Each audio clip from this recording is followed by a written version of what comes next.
नमस्कार, सुप्रभात। स्वागत है आप सभी का। मैं हूं आपके साथ अमृता चौरसिया। आप देख रहे हैं सुबह 9 बजे। बुलेटिन में आज बात होगी पूर्वी लद्दाख में करीब एक महीने से चीन और भारत के बीच जो तनातनी चल रही थी, उस सब के बीच आज लेफ्टिनेंट जनरल स्तर की वार्ता होने जा रही है। इस वार्ता से क्या उम्मीद है, इस पर होगी विस्तार से चर्चा। साथ ही बात करेंगे कि केंद्र सरकार ने कृषि क्षेत्र में सुधारों के लिए 2 अध्यादेशों को अधिसूचित किया है। इसके बारे में विस्तार से जानकारी देंगे आपको। साथ ही देश और दुनिया की तमाम अहम खबरों पर डालेंगे नजर। साथ ही कोरोना स्थिति पर होगी विस्तार से चर्चा। आइए शुरुआत करते हैं बुलेटिन की। पूर्वी लद्दाख में करीब एक महीने से सीमा विवाद को लेकर तनातनी के बीच भारत और चीन के बीच लेफ्टिनेंट जनरल स्तर की वार्ता आज होने जा रही है। भारतीय प्रतिनिधिमंडल का नेतृत्व लेफ्टिनेंट जनरल हरिंदर सिंह करेंगे। सिंह लेह स्थित 14वीं कोर के जनरल ऑफिसर कमांडिंग हैं। चीनी पक्ष का नेतृत्व तिब्बत सैन्य जिला कमांडर करेंगे। ये बातचीत पूर्वी लद्दाख के चुशूल सेक्टर में होगी। लेफ्टिनेंट जनरल हरिंदर सिंह अपने समकक्ष के साथ वास्तविक नियंत्रण रेखा पर इस गतिरोध के खात्मे का रास्ता तलाशेंगे। विवाद को खत्म करने के लिए लोकल कमांडर, डेलीगेशन लेवल और हाईएस्ट कमांडर स्तर की लगभग 12 दौर की बातचीत पहले हो चुकी है। विवाद को खत्म करने की उम्मीद है क्योंकि पहली बार दोनों देशों के विदेश मंत्रालय के बीच शुक्रवार को बातचीत हुई। संयुक्त सचिव स्तर की हुई बातचीत में दोनों देशों ने एक दूसरे की भावनाओं का सम्मान करते हुए विवादों के निपटारे पर जोर दिया है। पूर्वी लद्दाख में जारी सैन्य गतिरोध के बीच भारत और चीन ने कल मतभेदों को विवाद में नहीं बदलने देने की प्रतिबद्धता जताई और एक दूसरे की संवेदनशीलता, चिंता और आकांक्षाओं का सम्मान करते हुए वार्ता के माध्यम से दूर करने पर सहमत हुए। वीडियो कॉन्फ्रेंसिंग के जरिए विदेश मंत्रालय में संयुक्त सचिव नवीन श्रीवास्तव और चीनी विदेश मंत्रालय में महानिदेशक के बीच हुई वार्ता में दोनों देशों ने तनाव को दूर करने में सकारात्मक रुख अपनाने के संकेत दिए। पूर्वी लद्दाख में भारत और चीन की सेनाओं के बीच एक महीने से चल रहे गतिरोध को दूर करने के लिए लेफ्टिनेंट जनरल स्तर की वार्ता से पहले कल दोनों राजनयिकों के बीच अहम वार्ता हुई है। विदेश मंत्रालय के मुताबिक दोनों पक्षों ने मौजूदा घटनाक्रमों समेत द्विपक्षीय संबंधों की स्थिति की समीक्षा की। विदेश मंत्रालय ने एक बयान में कहा कि इस संदर्भ में उन्होंने दोनों देशों के नेताओं के बीच बनी उस आम सहमति को याद किया कि भारत और चीन के बीच शांतिपूर्ण, स्थिर और संतुलित संबंध मौजूदा वैश्विक स्थिति में स्थिरता के लिए एक सकारात्मक चीज होगी। बयान में कहा गया है कि दोनों पक्ष दोनों देशों के नेतृत्व द्वारा मुहैया किए गए दिशा निर्देशों के मुताबिक मतभेदों को दूर करने पर सहमत हुए। विदेश मंत्रालय के मुताबिक दोनों पक्ष इस बात पर सहमत हुए कि दोनों देशों के नेतृत्व के मार्गदर्शन के तहत दोनों देशों को अपने मतभेदों को शांतिपूर्ण चर्चा के जरिए दूर करना चाहिए। बीजिंग में चीन के विदेश मंत्रालय ने शुक्रवार को दोनों देशों के वरिष्ठ राजनयिकों के बीच हुई वार्ता का जिक्र करते हुए कहा कि दोनों देशों को एक दूसरे के लिए खतरा पैदा नहीं करना चाहिए और अपने मतभेदों को विवाद में तब्दील नहीं होने देना चाहिए। विदेश मंत्रालय ने कहा कि दोनों पक्षों ने कोविड-19 महामारी की चुनौतियों और विभिन्न फोरम पर सहयोग को लेकर अपने विचार साझा किए। पिछले महीने गतिरोध शुरू होने के बाद भारतीय सैन्य नेतृत्व ने फैसला किया है कि भारतीय सेना पैंगोंग त्सो, गलवान घाटी, डेमचोक और दौलत बेग ओल्डी के सभी विवादित क्षेत्रों में चीनी सैनिकों की आक्रामक मुद्रा से निपटने के लिए दृढ़ दृष्टिकोण अपनाएगी। समझा जाता है कि चीन पैंगोंग त्सो और गलवान घाटी में लगभग 2500 सैनिकों को तैनात करने के अलावा धीरे धीरे अस्थायी बुनियादी ढांचे का निर्माण कर रहा है और हथियारों की तैनाती बढ़ा रहा है। इससे पहले 2017 में भारत और चीन के सैनिकों के बीच डोकलाम में आमना सामना हुआ था। भारत और चीन के बीच 3488 किलोमीटर की वास्तविक नियंत्रण रेखा है।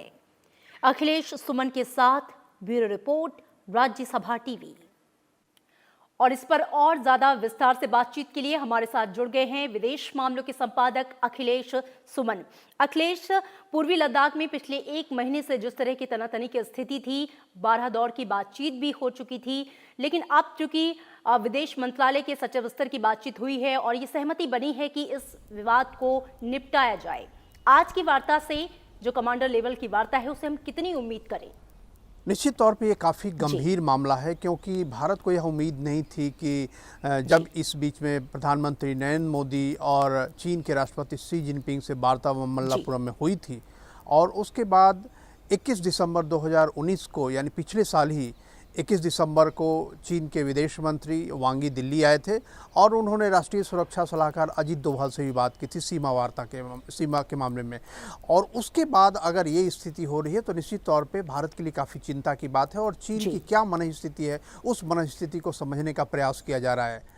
आज जो बातचीत हो रही है उस बातचीत में निश्चित तौर पे जो मिलिट्री के अधिकारी हैं, मिलिट्री के अधिकारी शामिल हैं, लेकिन इसके पहले कल बात हुई थी विदेश मंत्रालय के अधिकारियों के बीच में। दोनों देशों के विदेश मंत्रालय के अधिकारी शामिल थे संयुक्त सचिव के स्तर पे। उसके अलावा उस बातचीत में भारत और चीन के राजदूत भी शामिल थे, और चीन के राजदूत ने इसके बारे में ट्वीट भी किया है, काफ़ी आशा जताई है। तो जिसे कहते हैं कि हम देखते हैं कि इस वार्ता का क्या नतीजा निकलता है, और अगर इस वार्ता में कुछ इनपुट निकलेंगे, उस इनपुट को हो सकता है कि अगले उच्च स्तर की बातचीत में शामिल किया जाए।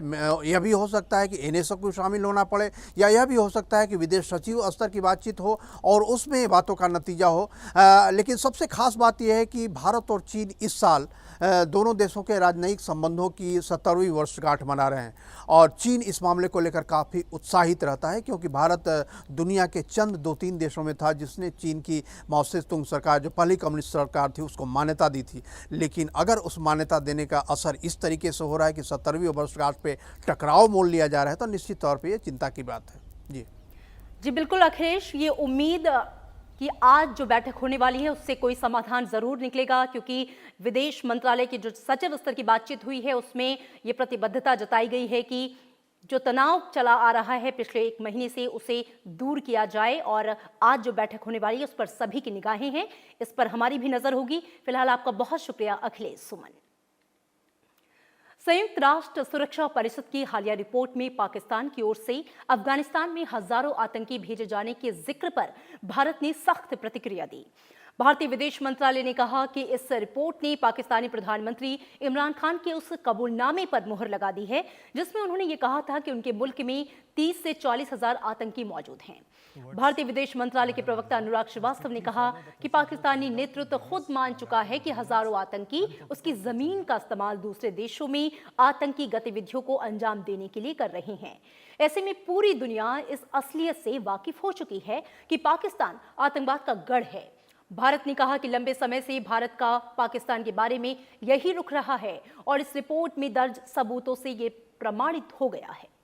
भारत संयुक्त राष्ट्र सुरक्षा परिषद में इसके अस्थायी सदस्य के रूप में प्रवेश करने जा रहा है। संयुक्त राष्ट्र सुरक्षा परिषद की 5 अस्थायी सीटों के लिए 17 जून को चुनाव कराए जाने हैं, और एशिया प्रशांत समूह के एकमात्र समर्थित सदस्य के तौर पर उम्मीदवारी के चलते भारत की जीत तय मानी जा रही है। महासभा ने पिछले हफ्ते कोरोना महामारी के कारण प्रतिबंधों को ध्यान में रखते हुए नई मतदान व्यवस्था के तहत सुरक्षा परिषद चुनाव कराने का निर्णय लिया है। विदेश मंत्री डॉक्टर एस जयशंकर ने शुक्रवार को एक पुस्तिका जारी की। इसमें संयुक्त राष्ट्र सुरक्षा परिषद में सीट सुरक्षित करने के भारत के अभियान की प्राथमिकताओं का जिक्र है। डॉक्टर एस जयशंकर ने कहा कि वैश्विक शांति और सुरक्षा को लेकर सभी देशों के समक्ष विभिन्न चुनौतियां बनी हुई हैं, और आतंकवाद ऐसी समस्याओं का सबसे बड़ा उदाहरण है।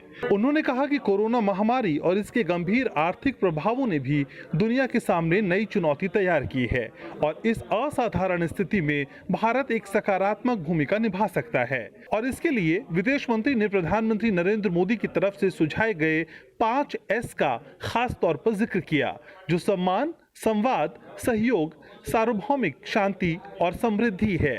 Our 5S approach to the world: सम्मान, respect; संवाद, dialogue; सहयोग, cooperation; Shanti, peace, to create conditions for universal samriddhi, prosperity. Through this approach, we seek to move towards a new orientation for a reformed multilateral system, also known as norms. The brochure captures the priorities that we set for ourselves: seeking responsible and inclusive solutions, concrete and result-oriented action at the Security Council for an effective response to international terrorism, reformed multilateralism to reflect contemporary realities, a comprehensive approach to peace and security guided by dialogue, mutual respect, commitment to international law, for which we also hope to help streamline UN peacekeeping. Doctor S Jaishankar ने कहा कि अंतर्राष्ट्रीय मंच पर बहुपक्षीय संगठनों में सुधार, वैश्विक शांति और सुरक्षा, आतंकवाद से मुकाबला और आपसी संपर्क के साथ साथ भारत तकनीक के उपयोग के लिए नए अवसरों के लिए काम करेगा। 17 जून को चुनाव के बाद संयुक्त राष्ट्र सुरक्षा परिषद में भारत जनवरी 2021 से अगले 2 साल के लिए अस्थायी सदस्य के तौर पर शामिल रहेगा। हालांकि ये पहला मौका नहीं है जब भारत सुरक्षा परिषद का अस्थायी सदस्य बनेगा। इससे पहले भी भारत 7 बार सुरक्षा परिषद का अस्थायी सदस्य रह चुका है। अखिलेश सुमन, राज्यसभा टीवी। प्रधानमंत्री नरेंद्र मोदी ने कल अफ्रीकी देश रवांडा के राष्ट्रपति पॉल कगामे के साथ टेलीफोन पर बातचीत की। इस दौरान उन्होंने कोविड-19 वैश्विक महामारी से निपटने में अफ्रीकी देश को चिकित्सकीय सहायता समेत हर मुमकिन सहयोग मुहैया कराने का आश्वासन दिया। प्रधानमंत्री मोदी ने कागमे के नेतृत्व में संकट के प्रभावी प्रबंधन और चुनौती से निपटने में रवांडा के लोगों के दृढ़ संकल्प की सराहना की। प्रधानमंत्री मोदी ने 2018 में रवांडा की अपनी यात्रा के बाद से द्विपक्षीय संबंधों में आई प्रगति पर संतोष जताया। बयान में ये कहा गया कि रवांडा के राष्ट्रपति ने प्रधानमंत्री मोदी की यात्रा के दौरान उनके द्वारा भेंट की गई 200 भारतीय गायों का जिक्र किया और कहा कि इससे रवांडा के बच्चों के लिए दूध की उपलब्धता सुधारने और किसानों की आय में बढ़ोतरी में मदद मिली है। और इसी के साथ यहां पर रुकेंगे एक छोटे से ब्रेक के लिए। आप देखते रहिए राज्यसभा टीवी।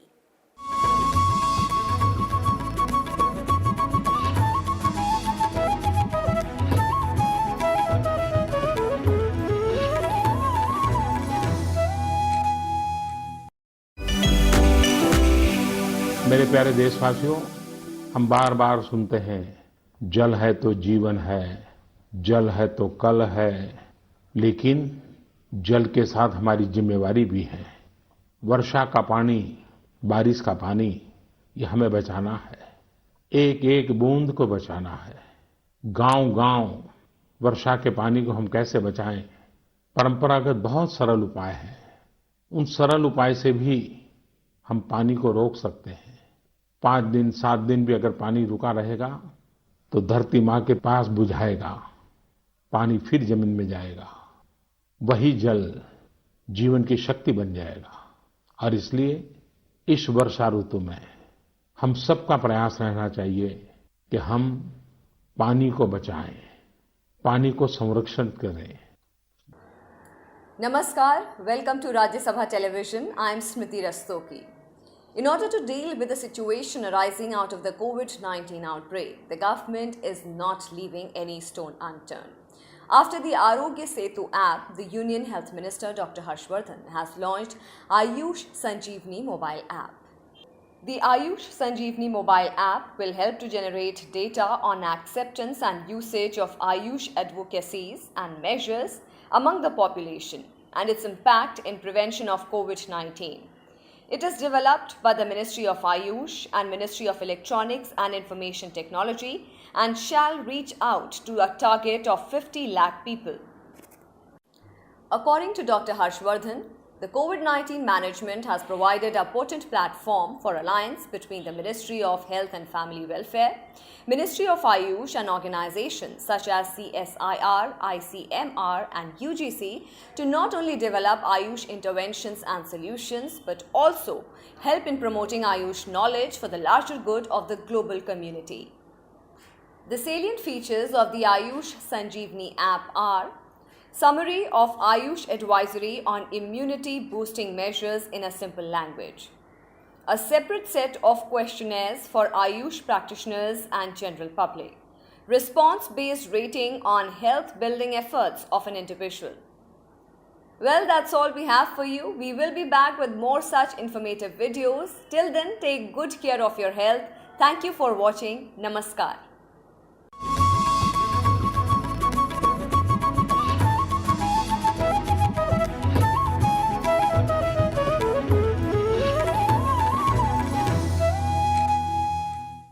ब्रेक के बाद स्वागत है आपका। आप देख रहे हैं राज्यसभा टीवी। खबरों में बढ़ेंगे आगे।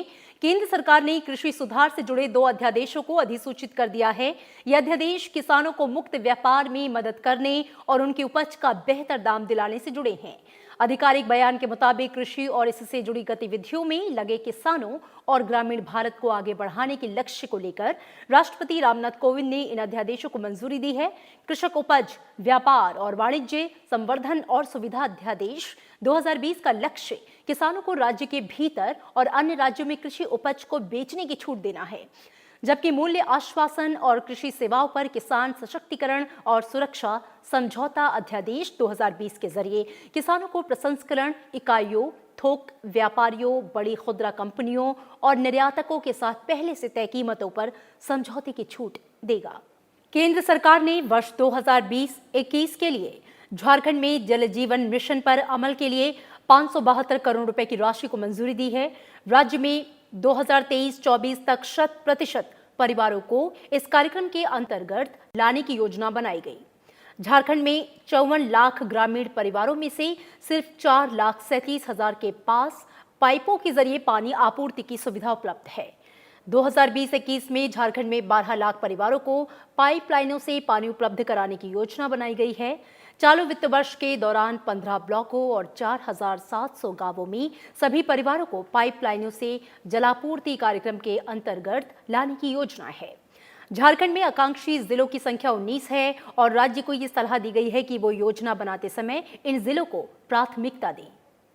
केंद्रीय खाद्य और सार्वजनिक वितरण मंत्री रामविलास पासवान ने भरोसा दिलाया कि देश में खाद्यान्न की किसी प्रकार की कोई कमी नहीं होगी। राज्यसभा टीवी से खास बातचीत में रामविलास पासवान ने कहा कि राज्यों की जरूरत के अनुसार खाद्यान्न पहुंचाने के लिए हर संभव उपाय किए जा रहे हैं। उन्होंने कहा कि केंद्र के पास पर्याप्त अनाज भंडारण है, इसलिए कोरोना संकट में भी जरूरतमंदों को खाद्यान्न की कोई कमी नहीं होगी। राज्यसभा टीवी से खास बातचीत में उपभोक्ता मामले, खाद्य एवं सार्वजनिक वितरण मंत्री रामविलास पासवान ने आश्वासन दिया कि केंद्र सरकार के पास अनाज के पर्याप्त भंडार हैं। इनसे खाद्य कानून और विभिन्न कल्याणकारी योजनाओं के तहत नियमित मांग को हर स्थिति में पूरा किया जा सकता है। उन्होंने कहा कि कोरोना संकट के दौरान जरूरतमंदों के लिए मुफ्त वितरण के लिए भी पर्याप्त व्यवस्था है। हमारे पास में रत्ती भर की कमी नहीं है और 2 साल तक हमारे पास में जो है नहीं भी कुछ होगा तो भी क्या कहते हैं कि हमारे पास में जितना अनाज है, चूँकि आपको जैसा कि मैंने कहा कि हमारे पास में अनाज 800 लाख टन से ज़्यादा है, लेकिन हमारे पास में पर मंथ जो है खर्चा जो है मैक्सिमम जो है वो 55 लाख मेट्रिक टन का जो है पर साल जो है सो हमारा क्या कहते हैं कि होता है, तो एक महीना के लिए। तो इसलिए हमारे पास में जो है अनाज की कोई कमी नहीं है और डिस्ट्रीब्यूशन सिस्टम हमारा जो है वो बहुत ही क्या कहते हैं सिस्टमेटिक तरीके से चल रहा है। रामविलास पासवान ने ये भी कहा कि 2 महीने से लॉकडाउन के कारण माल परिवहन में दिक्कतें तो हुई, लेकिन इसके बावजूद गेहूं और चावल की खरीद ने गति पकड़ी है। इसमें कोई हमको जो है प्रभाव क्या कहते हैं कि नहीं पड़ा है। यहाँ तक कि आप देखेंगे अनाज का जो खरीद है, जैसा कि मैंने कहा कि अनाज का जो खरीद में जो है कोई हमारे पास में कमी क्या कहते हैं कि नहीं आई है। गेहूं का जो प्रोक्योरमेंट जो है वो 366 लाख टन क्या कहते हैं कि हो चुका है। उसी तरीके से जो है चावल का खरीद जो है वो गेहूं का धान का वो 712 लाख टन क्या कहते हैं कि हो चुका है। बम्पर फसल हुआ है। चीनी का भी क्या कहते हैं बम्पर फसल क्या कहते हैं कि हुआ है। तो इसलिए उसका जो है प्रभाव जो है हम किसान को धन्यवाद देना चाहते हैं कि हमारे जो भारत के किसान हैं, जो अभी आपको मालूम है कि एसेंशियल कमोडिटी एक्ट है, आवश्यक वस्तु अधिनियम है, उसको हम लोगों ने क्या कहते हैं कि ख़त्म कर दिया है। रामविलास पासवान ने कहा कि सरकार के प्रयासों से एक तरफ जहां किसानों का हित सुनिश्चित हुआ है, वहीं दूसरी तरफ एक राष्ट्र एक राशन कार्ड के माध्यम से प्रवासी कामगार और उनके परिवार पूरे देश में कहीं भी सार्वजनिक वितरण प्रणाली के तहत लाभ प्राप्त कर सकेंगे। प्रीति मिश्रा, राज्यसभा टीवी। केंद्रीय मानव संसाधन विकास मंत्री रमेश पोखरियाल निशंक ने छात्रों और अध्यापकों के बीच जागरूकता फैलाने के लिए सूचना पुस्तिका safe online learning in the times of कोविड-19 जारी की। केंद्रीय मंत्री ने दिल्ली में ऑनलाइन पुस्तिका जारी करते हुए कहा कि कोविड-19 की स्थिति में ऑनलाइन और दूरस्थ शिक्षा का चलन बढ़ गया है और अध्यापक छात्रों को डिजिटल प्लेटफॉर्म से पढ़ा रहे हैं। उन्होंने कहा कि मानव संसाधन विकास मंत्रालय और एनसीईआरटी बच्चों और अध्यापकों को सुरक्षित ऑनलाइन मंच उपलब्ध कराने के लिए प्रतिबद्ध है। कोरोना महामारी के संकट को देखते हुए दिल्ली विश्वविद्यालय प्रथम वर्ष और दूसरे वर्ष के छात्रों के लिए परीक्षा नहीं लेगा। वन टाइम मेजर के तहत जारी किए गए दिल्ली विश्वविद्यालय के दिशा निर्देश फर्स्ट और सेकेंड ईयर के रेगुलर छात्रों, स्कूल ऑफ ओपन लर्निंग और non collegiate women education board की छात्राओं के लिए है। लॉकडाउन के दौरान भारतीय रेल तेजी से पेपरलेस होने की ओर अग्रसर है। रेल मंत्रालय में लॉकडाउन के दौरान ई ऑफिस का उपयोग 2 गुना हो गया है और बड़ी संख्या में अधिकारी घर से काम करने में सक्षम हुए हैं। इस समय 96,000 से अधिक रेल अधिकारी एनआईसी ई ऑफिस के डिजिटल प्लेटफॉर्म पर काम कर रही हैं। इसका असर ये हुआ है कि लॉकडाउन के दौरान ई फाइलों की संख्या 1,30,000 से बढ़कर 2,70,000 हो गई। इस दौरान ई प्राप्तियों की संख्या भी 4.5 लाख से 7 लाख हो गई है। इस काम को अंजाम दिया है रेल मंत्रालय के ही पीएसयू रेल टेल ने। रेल टेल ट्रेन संचालन के आधुनिकीकरण और नेटवर्क सिस्टम का प्रशासन करने के साथ ही ब्रॉडबैंड, टेलीकॉम और मल्टीमीडिया नेटवर्क प्रदान करने में अग्रणी है। केंद्रीय सड़क परिवहन एवं राजमार्ग मंत्री नितिन गडकरी ने कहा कि चालू वित्त वर्ष में देश में सड़क दुर्घटनाओं और उसके कारण होने वाली मृत्यु के आंकड़ों में कम से कम 25% की कमी लाने की कोशिश है। सरकारी आंकड़ों के अनुसार देश में हर साल 5 लाख सड़क दुर्घटनाएं होती हैं, जिसमें 1.5 लाख लोगों की मौत हो जाती है। विश्व पर्यावरण दिवस पर संयुक्त राष्ट्र विकास कार्यक्रम के राजमार्गों पर लोगों और पशुधन की मौत विषय पर राष्ट्रीय जागरूकता अभियान की वीडियो कॉन्फ्रेंसिंग के जरिए शुरुआत करते हुए मंत्री ने कहा कि देश भर में चिन्हित किए गए करीब 5,000 दुर्घटना वाले स्थानों को ठीक करने के लिए कदम उठाए गए। नितिन गडकरी ने यह भी कहा कि उनका मंत्रालय सड़कों पर पशुधन के जीवन की सुरक्षा को लेकर चिंतित है। सॉवरेन गोल्ड बॉन्ड योजना 2020-21 की तीसरी किस्त 8 जून को खुलकर 12 जून को बंद होगी। सॉवरेन गोल्ड बॉन्ड के लिए इश्यू प्राइस यानी कि निर्गम मूल्य 4,677 रुपए प्रति ग्राम तय किया गया है।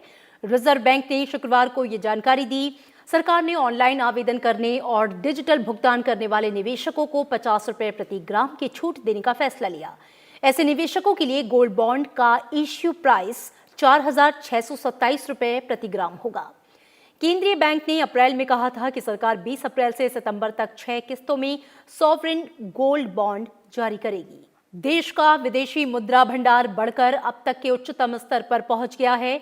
रिजर्व बैंक ने बताया कि 29 मई को समाप्त सप्ताह में देश का विदेशी मुद्रा भंडार कोर मुद्रा परिसंपत्तियों की वृद्धि के चलते 3.43 अरब डॉलर की बढ़त के साथ 493.48 अरब डॉलर के नए उच्चतम स्तर पर आ गया है।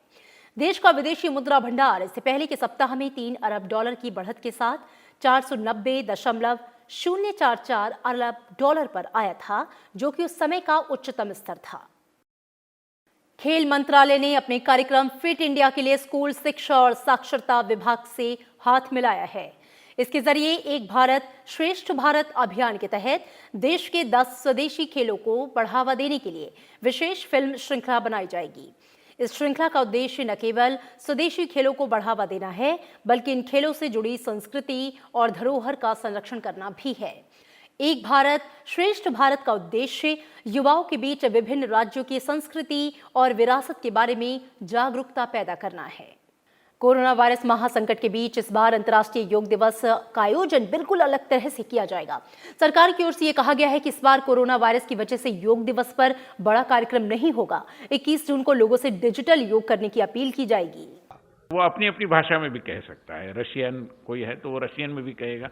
जो उसमें से नंबर 1, 2, 3 रशिया के अंदर आएंगे उसको अंग्रेजीकरण करते हुए भारत में भेजा जाएगा और फिर भारत में हम पूरे विश्व समुदाय से आए हुए जो वीडियो एंट्रीज है उनको तरीके से उसका आकलन बनाएंगे, मूल्यांकन करेंगे and then we will decide which are the rank holders. तो उसके माध्यम से विश्व समुदाय में योग के प्रति जो एक अंडरस्टैंडिंग बढ़ना जरूरी है, which is the objective behind. तो वो बढ़ने के लिए मैं मानता हूं कि ये बहुत कारगर प्रयास होगा और कोरोना के चुनौती का सामना करते हुए मैं मानता हूं कि एक बहुत सार्थक प्रयास इस माध्यम से हो पाएगा। विश्व स्वास्थ्य संगठन ने कोविड-19 महामारी के दौरान फेस मास्क पहनने की नई गाइडलाइन जारी करते हुए कहा कि लोग भीड़ भाड़ वाली उन जगहों पर मास्क पहने जहां पे कोरोना वायरस का संक्रमण ज्यादा है। WHO के प्रमुख टेड्रोस अधनोम ने सुझाव दिया है कि सरकारों को जनता को ऐसी जगहों पर मास्क पहनने के लिए प्रोत्साहित करना चाहिए जहां पे वायरस का व्यापक संक्रमण हो और लोगों का आपस में दूरी बनाना मुश्किल हो, जैसे कि पब्लिक ट्रांसपोर्ट, दुकानें या फिर ऐसी दूसरी जगह जहां पर भीड़ भाड़ ज्यादा रहती हो। WHO ने फैब्रिक मास्क पहनने का सुझाव दिया है क्योंकि ये घातक वायरस फैलता ही जा रहा है। ऐसे में विश्व स्वास्थ्य संगठन ने भी इस बात को लेकर अपना नजरिया बदला है कि किसे मास्क पहनना चाहिए, कब पहनना चाहिए और मास्क किसका बना हुआ होना चाहिए। उपराष्ट्रपति एम वेंकैया नायडू ने आज कोरोना वायरस को लेकर फेसबुक पर एक पोस्ट लिखा है। उपराष्ट्रपति ने लिखा कि कोरोना संक्रमण को रोकने के लिए अब सभी को कोरोना वॉरियर्स बनना होगा। उन्होंने लिखा कि हाल के समय में कोविड-19 महामारी ने मानव सोच और व्यवहार को जितना प्रभावित किया है उतना किसी और चीज ने नहीं। उन्होंने कहा कि दुनिया पिछले कुछ महीनों में इतनी बदल गई है जितना पहले कभी नहीं बदली। ये कहना कोई अतिशयोक्ति नहीं होगी कि इसने लोगों को बदल दिया है और मौजूदा विश्व व्यवस्था को हिलाकर रख दिया है। लॉकडाउन के दौरान उन्होंने लोगों के सकारात्मक सहयोग के लिए सराहना की। जगन्नाथपुरी में भगवान जगन्नाथ रथ यात्रा के पहले का सबसे महत्वपूर्ण उत्सव पूर्णिमा स्नान यात्रा शुक्रवार को शुरू हुई। हिंदू पंचांग के अनुसार ज्येष्ठ मास की पूर्णिमा को मनाए जाने वाले इस उत्सव के लिए सुबह भगवान जगन्नाथ, बलभद्र और देवी सुभद्रा के विग्रहों को गर्भगृह से बाहर लाया गया। इसके बाद इन विग्रहों को 108 पात्रों में परंपरा के अनुसार शुद्ध जल से स्नान कराने के बाद श्रद्धालुओं के दर्शनों के लिए रखा गया। परंपरा के अनुसार शाम के समय भगवान जगन्नाथ और बलभद्र को भगवान गणेश का गजवेश पहनाया गया। मान्यता है कि स्नान यात्रा के बाद भगवान अस्वस्थ हो जाते हैं, इसलिए उन्हें एकांत में रखकर राजवैद्य की देखरेख में रखकर औषधियों का सेवन कराया जाता है। इस दौरान श्रद्धालु उनके दर्शन नहीं कर सकते और उनके 3 पटचित्रों को दर्शन के लिए रखा जाता है। कोविड-19 के चलते पूर्णिमा स्नान में शामिल होने वाले सभी पुजारियों को लेकर इस बात पर पूरी एहतियात बरती गई। साथ ही इस बार बिना श्रद्धालुओं की उपस्थिति के ये उत्सव मनाया जा रहा है। और इस बीच दक्षिण कश्मीर के हिमालय में स्थित प्रसिद्ध तीर्थ स्थल अमरनाथ गुफा की वार्षिक यात्रा की शुरुआत में होने वाली पारंपरिक प्रथम पूजा शुक्रवार को संपन्न हुई। प्रथम पूजा हर वर्ष की तरह इस वर्ष भी पूरे रीति रिवाजों से संपन्न हुई। इसे तय कार्यक्रम के अनुसार आयोजित किया गया। कोविड महामारी के मद्देनजर इस साल सामाजिक दूरी के दिशा निर्देशों और सभी अन्य SOP को ध्यान में रखकर यात्रा आयोजित की जाएगी। दिल्ली पुलिस के पूर्व कमिश्नर वेद मारवाह का शुक्रवार रात गोवा में निधन हो गया। वो 87 वर्ष के थे। वो झारखंड, मणिपुर और मिजोरम के राज्यपाल भी रह चुके थे। उन्होंने मापुसा के असिलो अस्पताल में अंतिम सांस ली। मारवा 1985 से 1988 तक दिल्ली पुलिस आयुक्त रहे और उन्होंने 1988 से 1990 के बीच राष्ट्रीय सुरक्षा गार्ड के 3रे महानिदेशक के तौर पर भी अपनी सेवाएं दी। उपराष्ट्रपति एम वेंकैया नायडू ने ट्वीट कर मदुरै की 13 वर्षीय बेटी नेत्रा मोहनदास को UNADAP द्वारा गरीबों के लिए गुडविल एम्बेसडर नियुक्त किए जाने पर खुशी जताई। उपराष्ट्रपति ने कहा कि नेत्रा मोहनदास ने अपने पिता को कोरोना महामारी के दौरान गरीब और जरूरतमंद लोगों की सहायता के लिए 5 लाख रुपए का योगदान देने के लिए मनाया। नेत्रा के पिता एक हेयर सैलून चलाते हैं और उन्होंने ये राशि नेत्रा की पढ़ाई के लिए संजो कर रखी थी। नेत्रा की संवेदनशीलता में भारत के सनातन संस्कार माधव सेवा से पहले मानव सेवा परिलक्षित होते हैं। मानवता का ये अभिनंदनीय उदाहरण समाज के लिए अनुकरणीय है। और इन तमाम खबरों के साथ फिलहाल इस बुलेटिन में मेरे साथ इतना ही। आप देखते रहिए राज्यसभा टीवी। दीजिए इजाजत, नमस्कार।